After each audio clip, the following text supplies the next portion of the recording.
We move on to our third session for today, which is on themes in the Middle East. And our first speaker is Dr. Steven Serels from Zentrum Moderner Orient, Germany.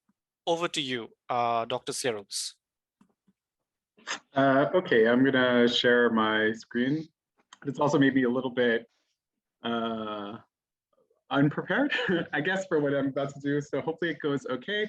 But like most people, because of the past year, it's been impossible to do field research. And mainly what I've been working on is re-examining things that I have been thinking about for years now, trying to think of them in maybe some new perspectives, or just, I think, maybe the fresh perspective of the current world we live in, bringing those to old research. And in many ways, what I'm going to talk about is a continuation of a set of ideas that I've been working on in some ways since my dissertation, which my dissertation was on the history of famine in Sudan. I talked a little bit in the comments yesterday about famine, that's where that comes from.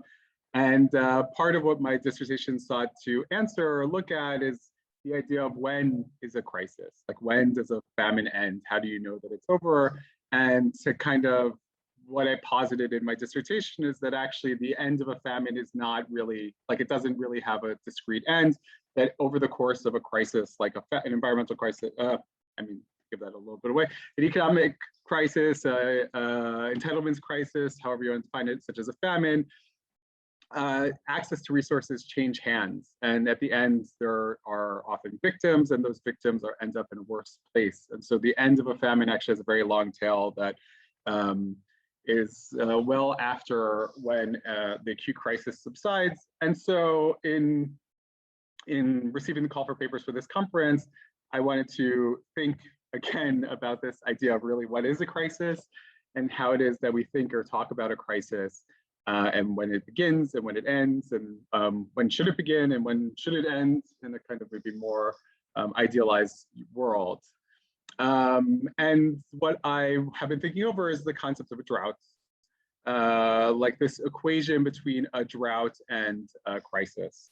And I think that what I'm going to try to do over the course of this talk, while looking at the area of the world that I study, which I will describe shortly, maybe to unpack the idea that there is a necessary relationship between a drought and a crisis, that maybe a drought isn't a crisis, that a drought shouldn't be a crisis, and the fact of a drought being a crisis is a sign of something else going on. And in the case of the area that I'm talking about, it's a sign that there is structural poverty, and that actually the crisis is not of a drought, the drought is not a crisis, it's not an environmental crisis, that if a drought is a crisis, it's a crisis of poverty. So the part of the world that I look at is the Southern Red Sea region. I did my PhD under Gwen Campbell, so I'm very interested in seas and wind systems, as many people who are at the conference are going to be. So the Southern Red Sea region is the area roughly below Jeddah that includes the southern half of the Red Sea and the Gulf of Aden. This is an area where the monsoon winds change over the course of the year. There's a summer and a winter season. And as a result, in this area, there's a kind of intense maritime focus, kinds of interconnection, which I'm going to ferret out very detailed aspects of that, I think, over the course of the presentation.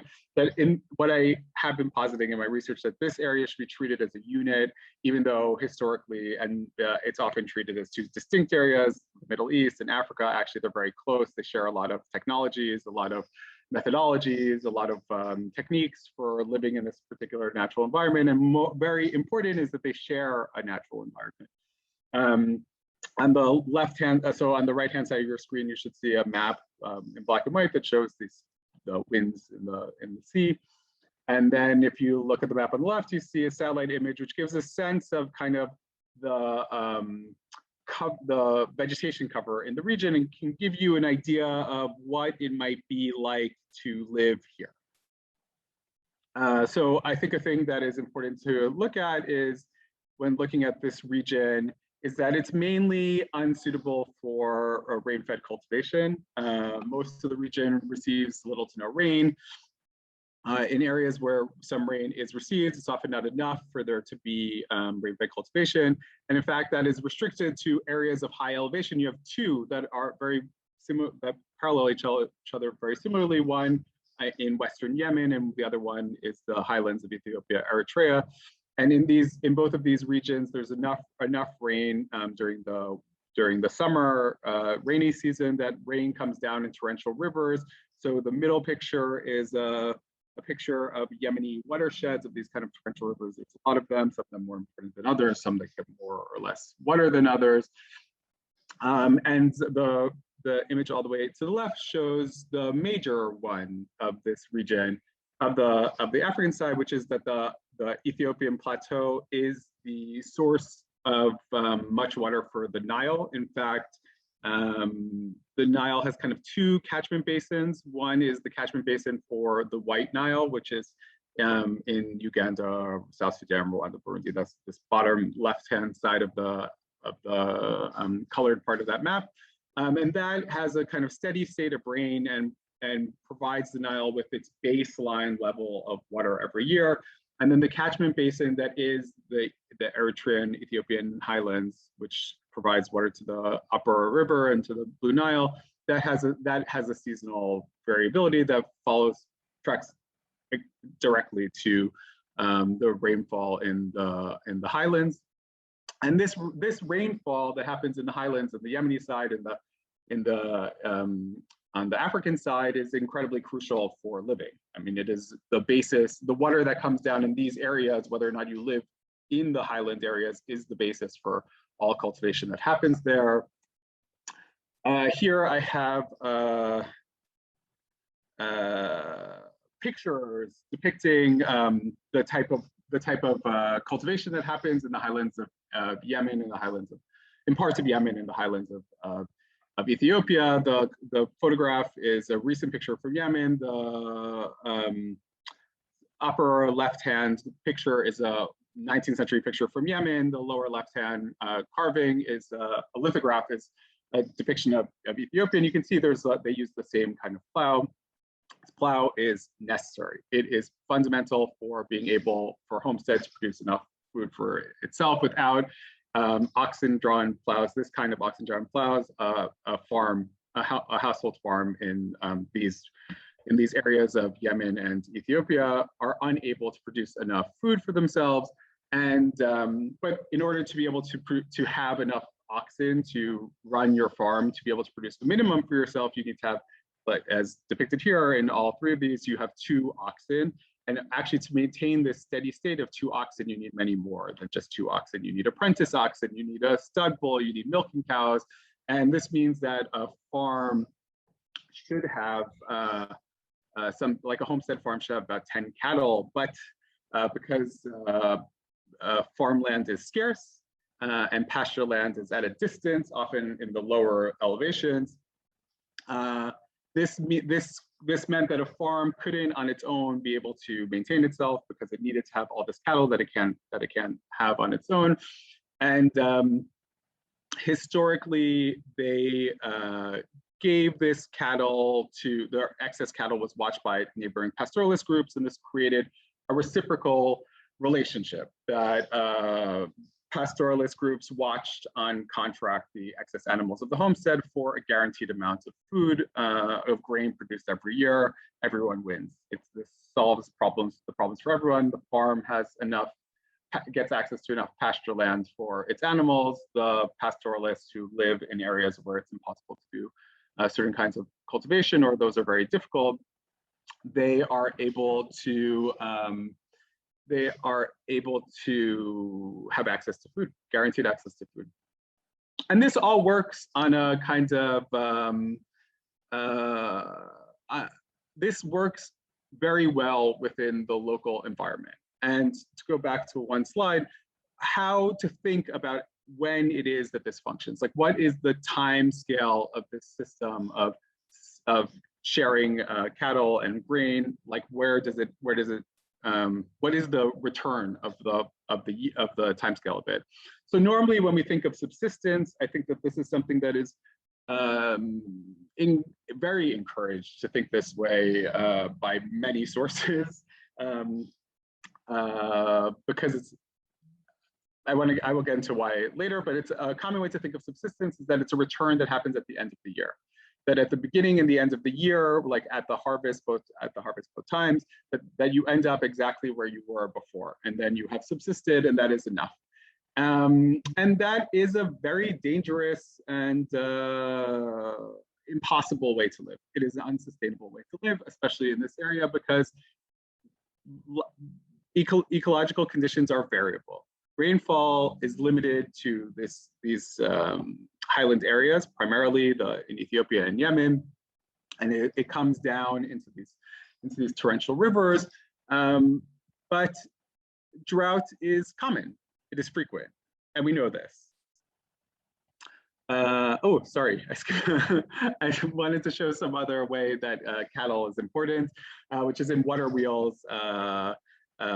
Pull either water wheels or these kind of water elevators. The picture on the lower right-hand corner is from, I think it's like the Italian mission to Yemen. Unfortunately, they used the camel. That was rare. In their own documents, they say about it's rare, but it's the only picture I could find in the short notice of putting this together. But here again, you see the other two pictures are of water wheels, which are used for irrigation in Sudan, and you have a similar system for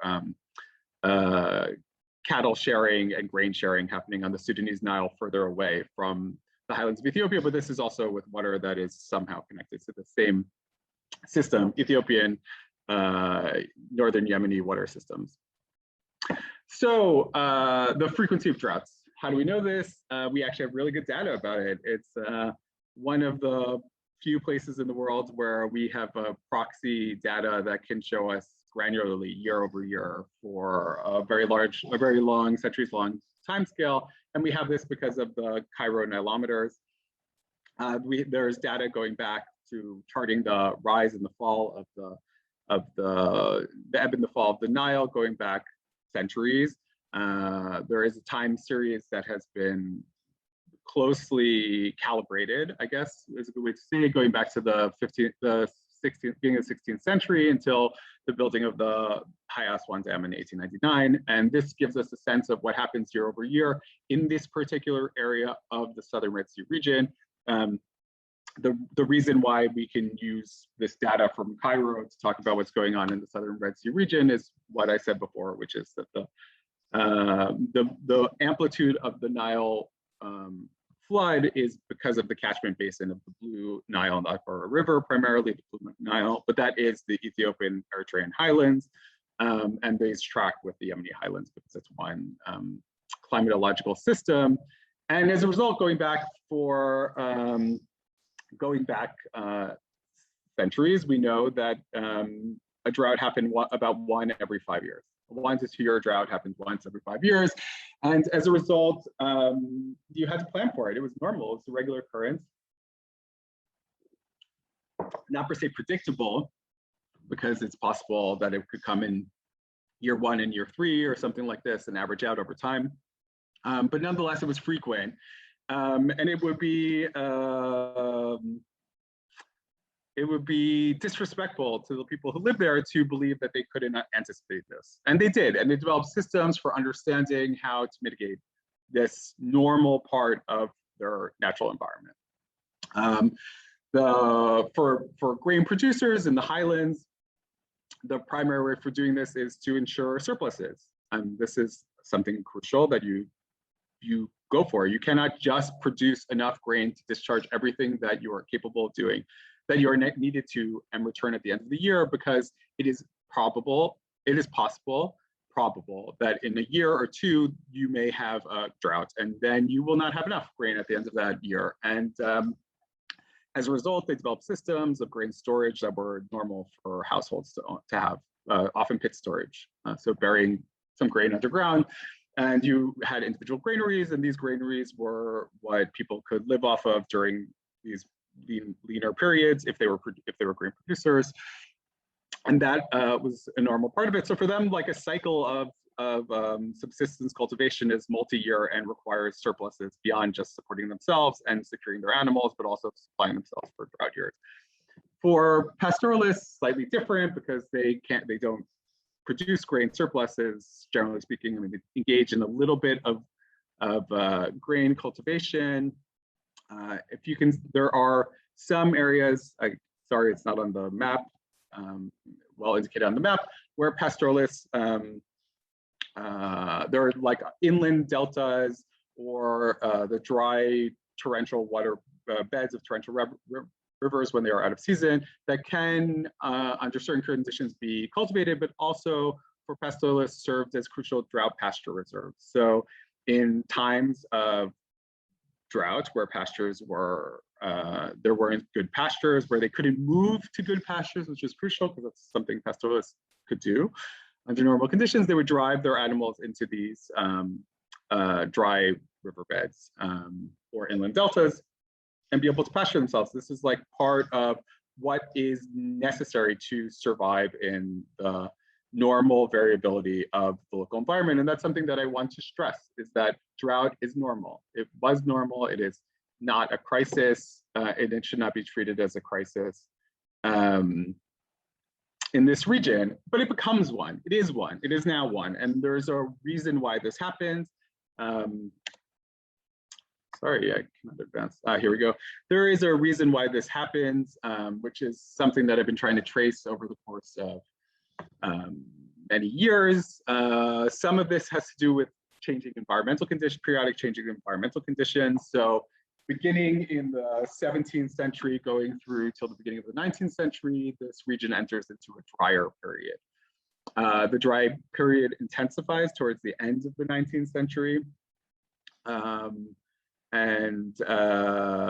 During this time, it becomes certain practices that are necessary as a secondary line of defense against persistent long droughts fall apart.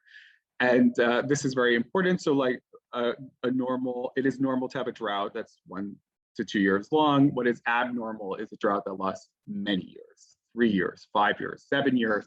And then in these longer droughts, 3 years, 4 years, 5 years, 7 years, traditionally the way that communities survived them was they called on their traditional elites or their state officials to provide them with relief.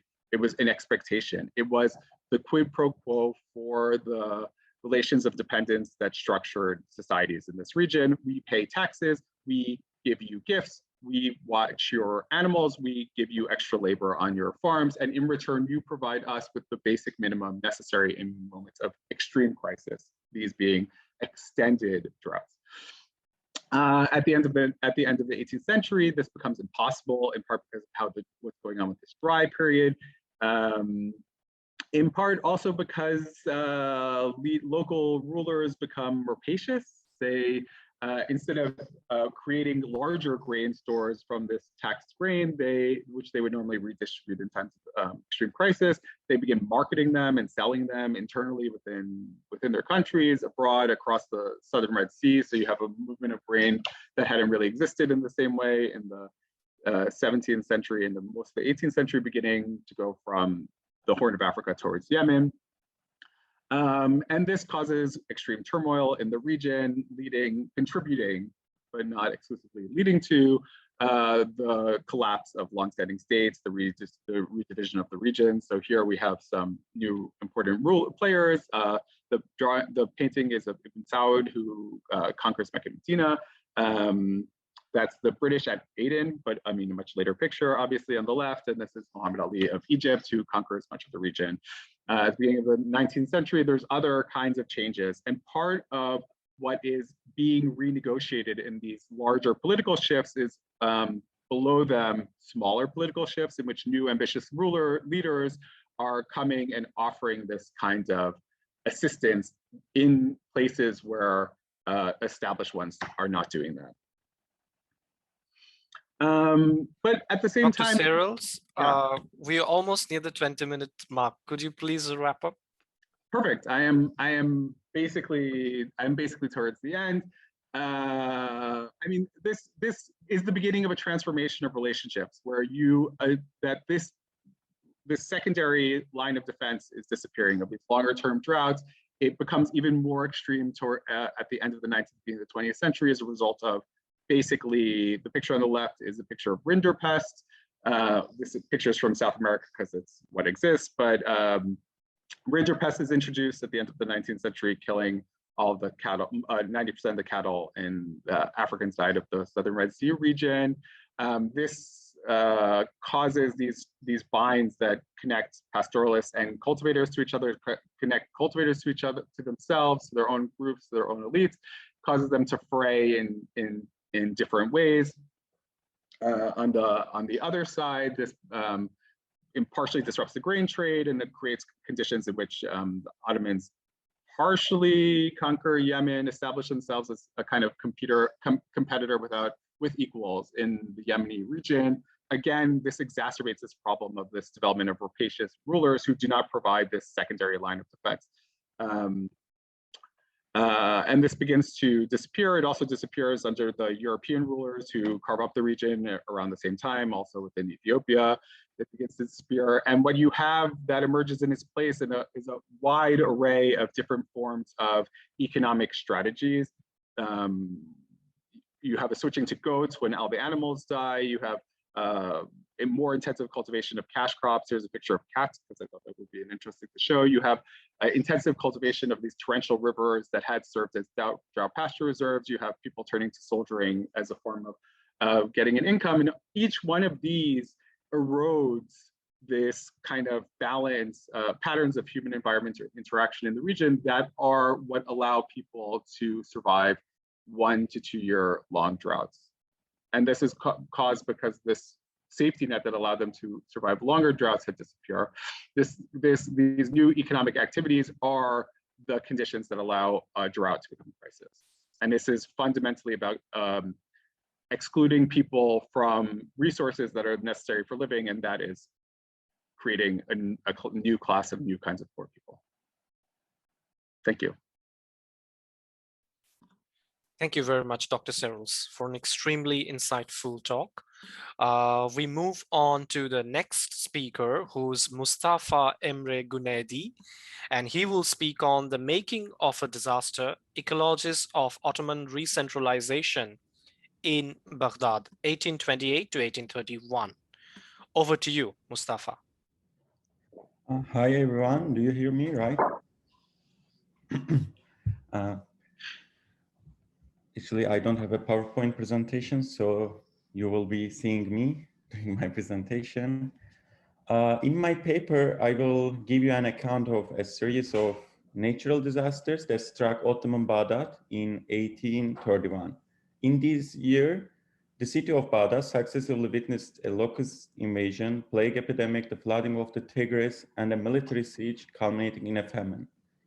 At the end of the process marked by these environmental and political catastrophes, the local Mamluk dynasties, as well as its leader Davut Pasha's rule, came to an end.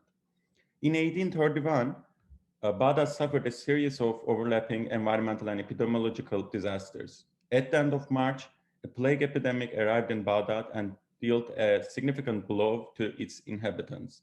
While it progressed slowly in early April, the epidemic reached its apex in the second half of the month.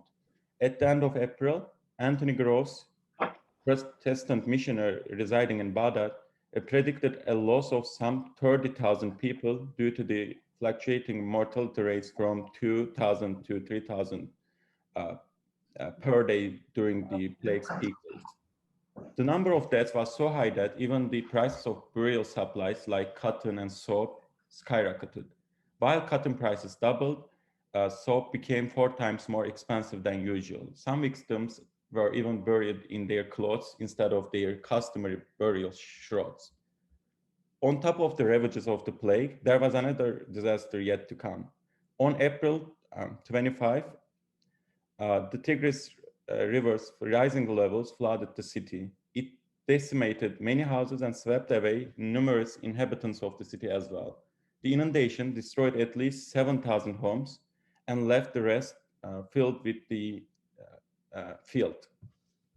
The facade of Baghdad Castle couldn't resist the damage and fell into ruin.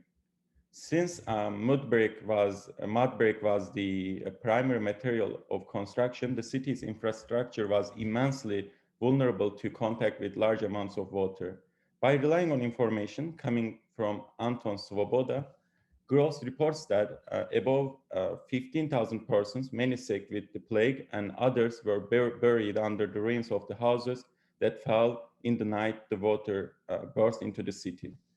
In addition to the human and material losses resulted from direct contact with the flooding, it also provided a favorable environment for contagion and the epidemic. It kept masses of people in unflooded parts of the city huddled together, increased human contact, and prevented their evacuation. The combined effects of the plague and floods also devastated crops still in the fields and drained the city's grain stores. Therefore, the barley and corn that were ready to be reaped were wasted. The plague hadn't left a sufficient labor force to revitalize the economy and save the salvageable crops from flooding. There was nothing left in the fields for a 30-mile radius surrounding Baghdad. The price of basic foodstuffs skyrocketed, all shops closed, the economy ground to a halt, and reduced life to struggle for bare survival. This must have been exacerbated the spread of the epidemic.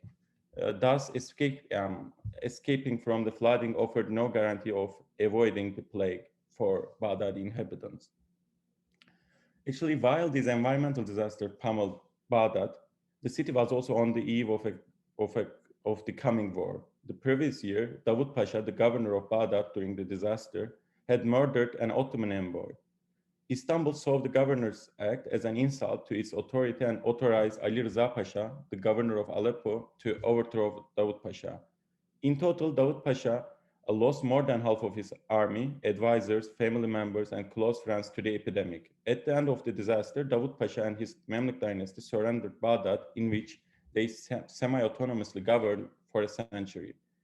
With their collapse, Istanbul became the most powerful actor in the region again. With the combined effects of the plague, flooding, and war, actually quickly famine would become the most significant threat after the plague and flooding. The plague continued for 1.5 months from the end of March to the mid of May in full scale. The epidemic didn't leave a sufficient labor force to revitalize the economy and save the crops from flooding. And the flooding in April also wasted crops in the fields without leaving a seed of grain. Exacerbating the food insecurity, Davut Pasha sent his men from house to house to confiscate rice, wheat, or whatever other supplies they could find for the upcoming military clash. When Ali Reza Pasha's forces started their siege of the city of Baghdad on July 8 in 1831, famine became a major issue for Baghdad's inhabitants who lost their connection to food and other kinds of resources might come from nearby regions. Gross gives us a list of foods his family consumed during the famine. They had stockpiled rice and wheat. They also had cured beef, milk, and 2 or 3 eggs in a day, thanks to their hen. The milk came from the 2 goats, but they slaughtered them to have their meat and fat. They also ate pigeons. However, not every inhabitant of the city was lucky as much as Grove's family. The latter was a part of a robust network of British agents and missionaries in the region and might be provided with livestock and basic foodstuff. When we consider the non-availability of rice and wheat, the effects of famine must be worse for the poor inhabitants. Groves also mentions that the poor women sent their infants to him, hoping that they would be provided with food. It wasn't only humans suffering from famine. The dogs were also eating the dead human bodies lying on the roads. Having basic food stuff wasn't also a guarantee to survive famine. Gangs of thieves plundering by night were entering every house. Without means to protect their houses and foods, the inhabitants of Baghdad probably made radical changes in their regular diets. They might be eating spoiled foods or wild plants that wouldn't be consumed in the pre-disaster period. This could result in problems in their digestive system and become deadly for their already weak immune systems. And the flooding might also be serving the consumption of contaminated water as a result of its destructive effects on the water supply systems and houses.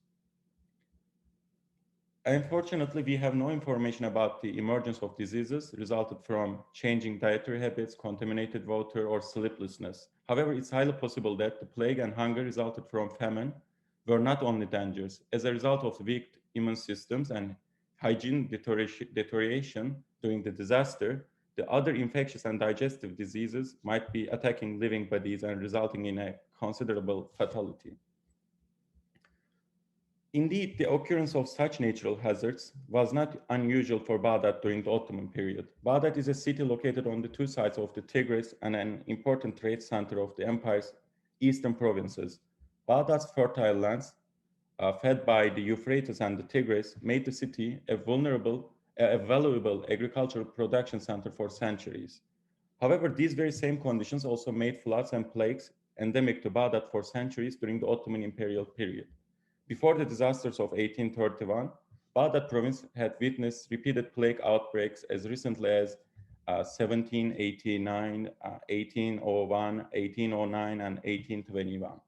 In other words, the plague reoccurred approximately every 10 years from the late 18th to the early 19th century.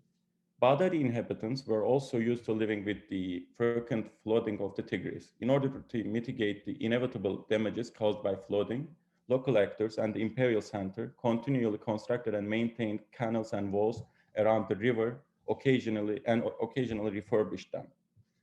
So, if plagues and floods were not an unusual occurrences in Baghdad, it begs the question, why did the disaster of 1831 become crucial actors in destroying the existing system of semi-autonomous power sharing in Baghdad and ultimately leading to their replacement with a more centralized version of Ottoman authority?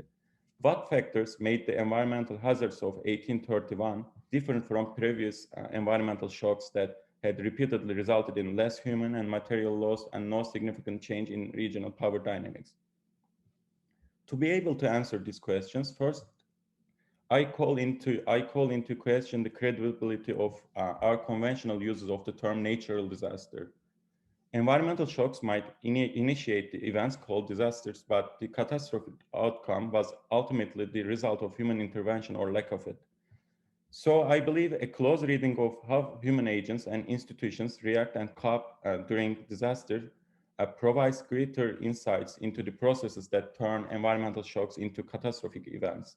An in-depth analysis of Davut Pasha's actions and those of the Ottoman central government is crucial to understand the human role in turning environmental hazards into disasters.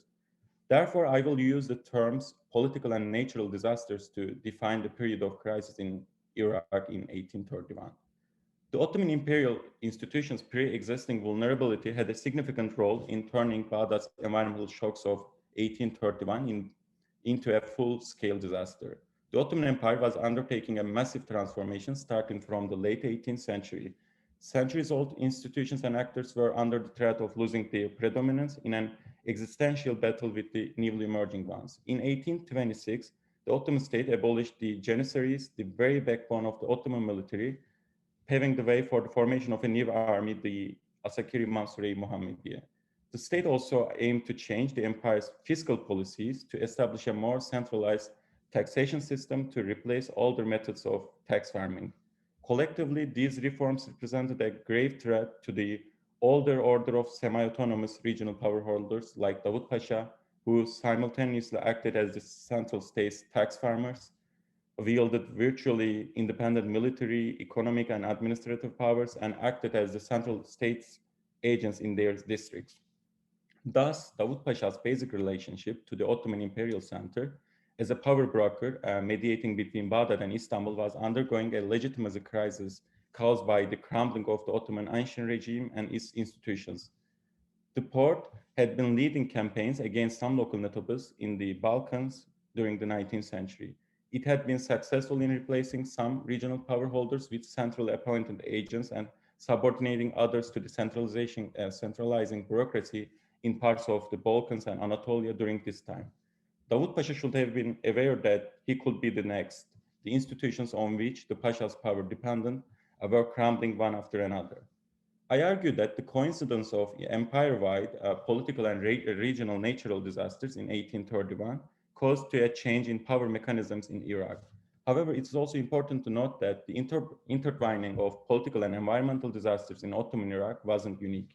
In his recently published book, Faisal Hussein demonstrates that the intertwining of human and natural disasters between 1687 and 1702 engendered a historical process that forced Istanbul to surrender its centralized power in Iraq Basin to local intermediaries.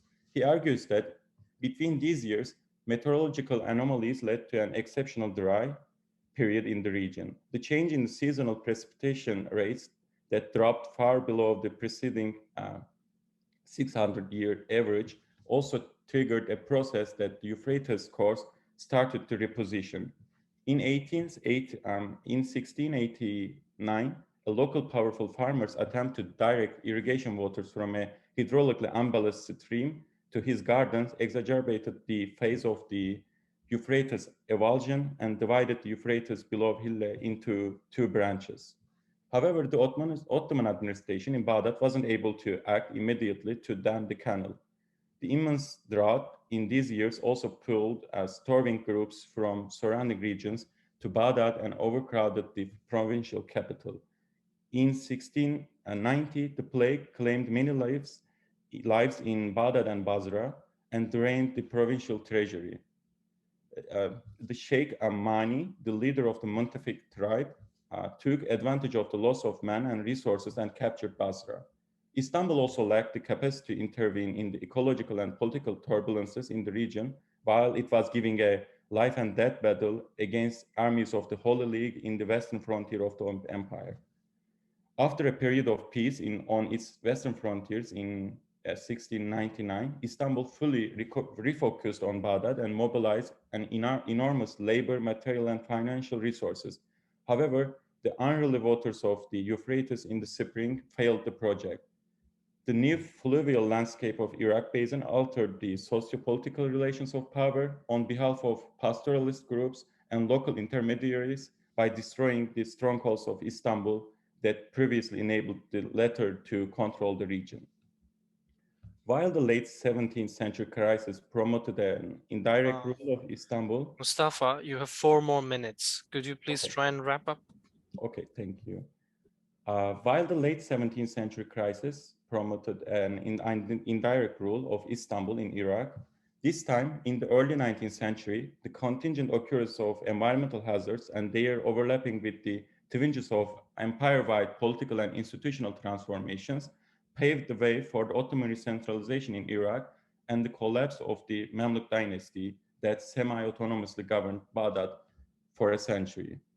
So like in this presentation, I wanted to show you like the coincidence of how could we see like the coincidence of political and natural disasters, especially in regions such as Baghdad, because Baghdad and also Dr. Serels talk about Sudan, and these regions were very, how can I say, natural disasters prone regions. So it sounds to me interesting to look at the intertwining of these political and natural disasters and their results in their effects on the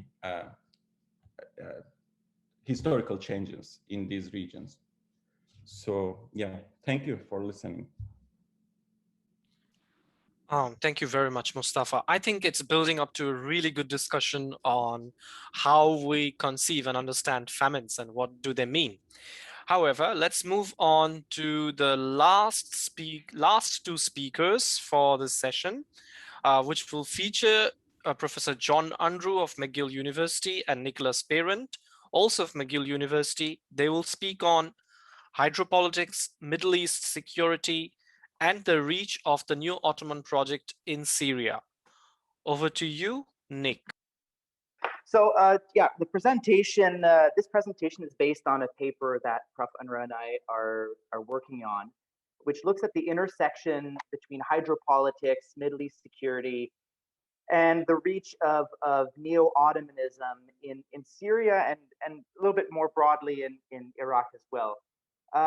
So in order to kind of move forward, this is the research, the plan for today or this session is to kind of identify the research gap, go through the context of both Neo-Ottomanism, hydrological context, then goes through sort of Turkey's hydro hegemony, the tension in the basin, and throughout I'm going to be drawing a lot of links with Kurds and Kurdistan, just because there's it's a space where power politics and water intersect quite vividly. So we have quite a lot of information on the research context in the Tigris-Euphrates River Basin, agriculture. In the contemporary scale, we know a lot about sort of drought and climate change, and especially in the context of the Syrian civil war and how that leading up to that, there were, a 15-year-long drought in the region. Issues, especially in Iraq, of the Persian Gulf saltwater intrusion. On the other side, there's also this kind of foreign policy sort of discussion on hydropolitics. But I think what we're kind of missing in linking these things is a question of strategic geography. So kind of linking all of this through foreign policy, military intervention, nationalist discourse, and what we will kind of talk about a little bit today is also in terms of imperialism. So we will use sort of Neo-Ottomanism as an example that kind of links these things all together. So just to kind of go into what Neo-Ottomanism is, well, as you would imagine, it's sort of a revival of all things Ottoman, the Ottoman Empire. So Ottoman Empire sort of spanning from the 13th/14th century until the 20th, which then after the Treaty of Lausanne, sort of, and Turkish War of Independence, Turkish Republic in 1923. For the early years of the Turkish Republic, Ottomanism was, of course, sort of a fringe idea. It was sort of suppressed. But then throughout sort of the 20th century, it kind of revived some importance. And so Neo-Ottomanism itself is a political project aimed at reviving this Ottoman past, including in the urban fabric, the anniversary celebrations, and in foreign policy. And it kind of embraces this Ottoman idea of Middle East unity, shared history. Now, of course, there are some issues with how Ottoman history has been reconstructed in the last few decades and so on. But basically, this revival of Ottomanism can kind of be tracked back to ex-president Turgut Özal, and it was sort of his response to the Kurdish issue. So in the Ottoman rule period, there's this sort of this idea that, well, all religions and ethnicities were respected, and even though that's there's some tension in how accurate that is, this revival of Ottomanism was deployed as a way to kind of shore up the Kurdish issues that were happening in the 80s and 90s, the sort of terrorism that was happening in the eastern part of Turkey.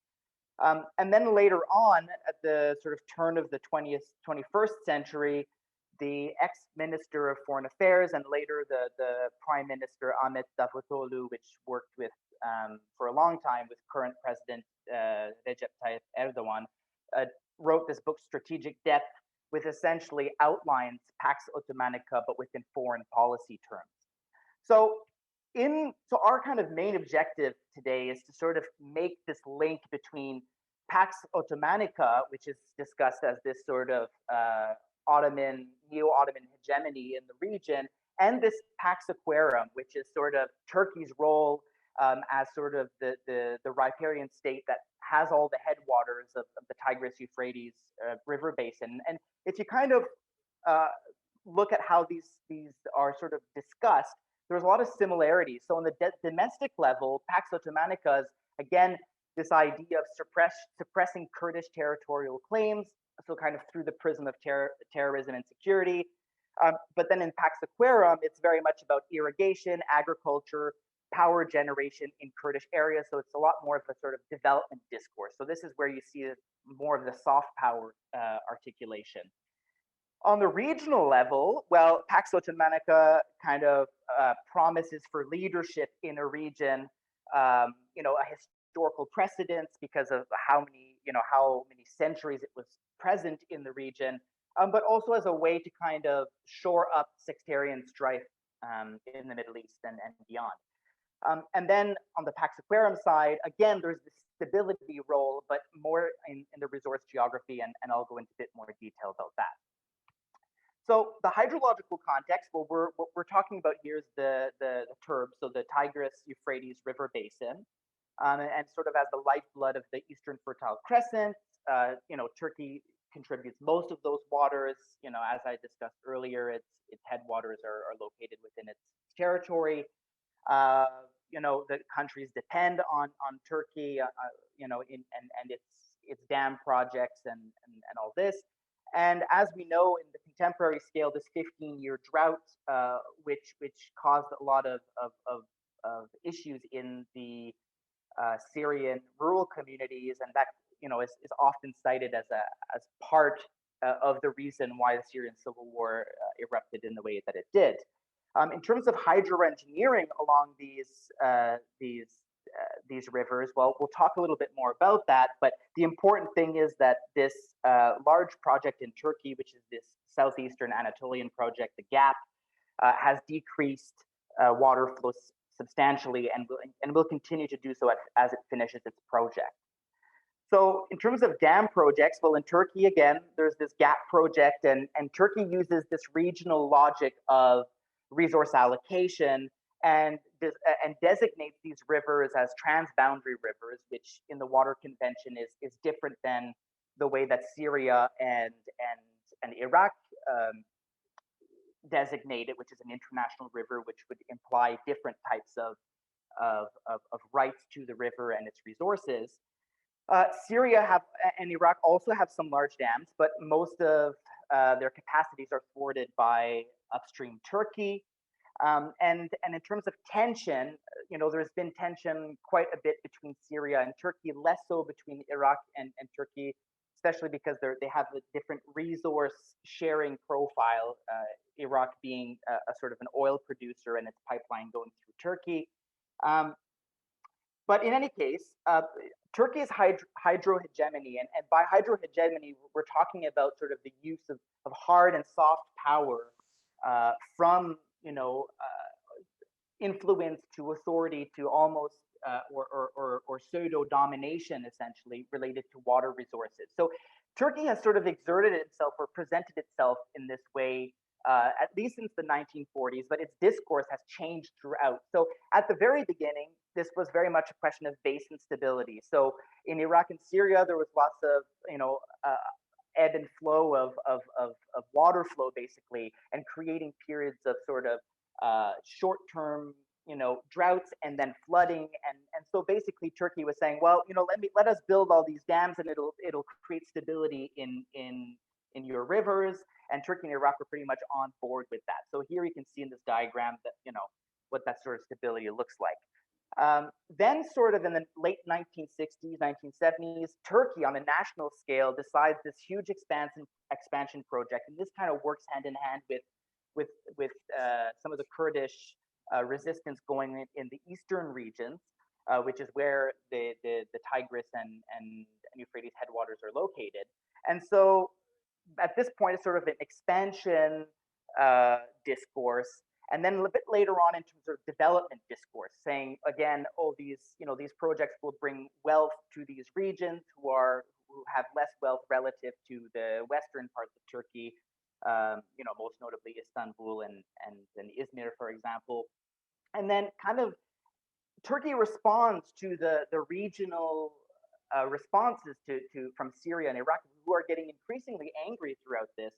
And so it kind of takes on a cooperation leadership role in all of this, essentially kicking off a bunch of different processes and committees in order to address these water sharing issues, and then sort of presenting itself as on the world scale as a leader in this area.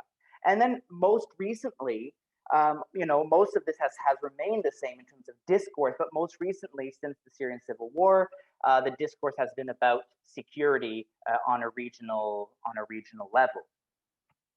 So I'm not going to go through this because this is just too much information, but these are kind of instances of tension within the basin.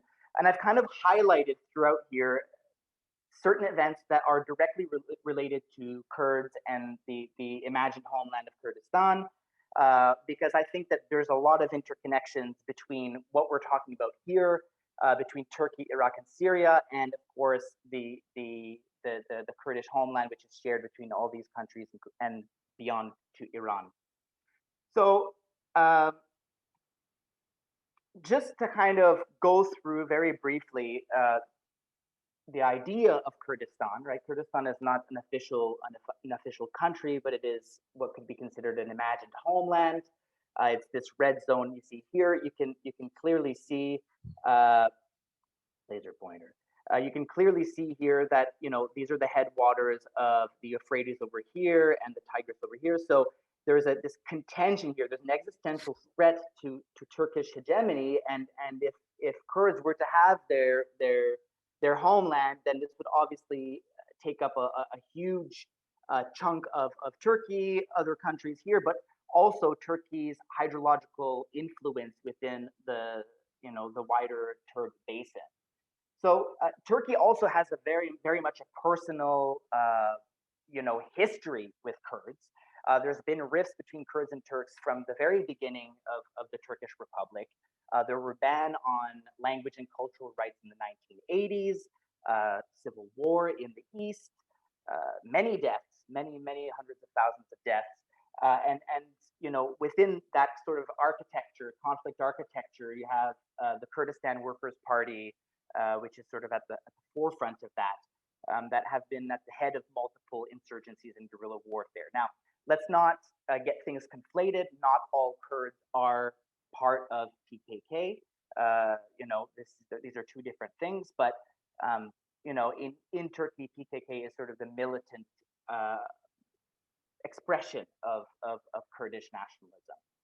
Now, this is important within this wider conversation because this sort of points to regional hydrosocial territories. Okay, and hydrosocial territories is, of course, the territorialization that takes place around hydrological resources and sort of the social aspects that go around that. So you basically have a hydrosocial territory that Turkey feels it has a claim to, as the country where the headwaters of the Tigris and Euphrates are in, but Kurds in their own imagined homeland also have this hydrosocial territory, and of course in Syria and in Iraq we also have that naturally.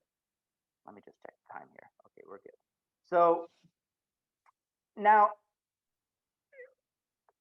just to kind of talk about this,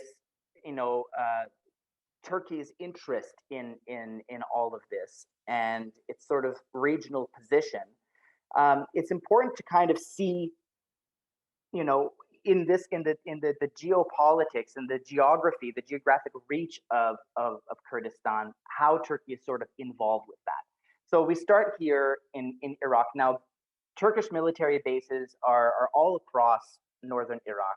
Okay, and as Nachmani says here, Iraq practically owes its territorial integrity to the whims of Ankara, right? So Kurds have essentially been almost semi-autonomous in northern Iraq for quite some time now.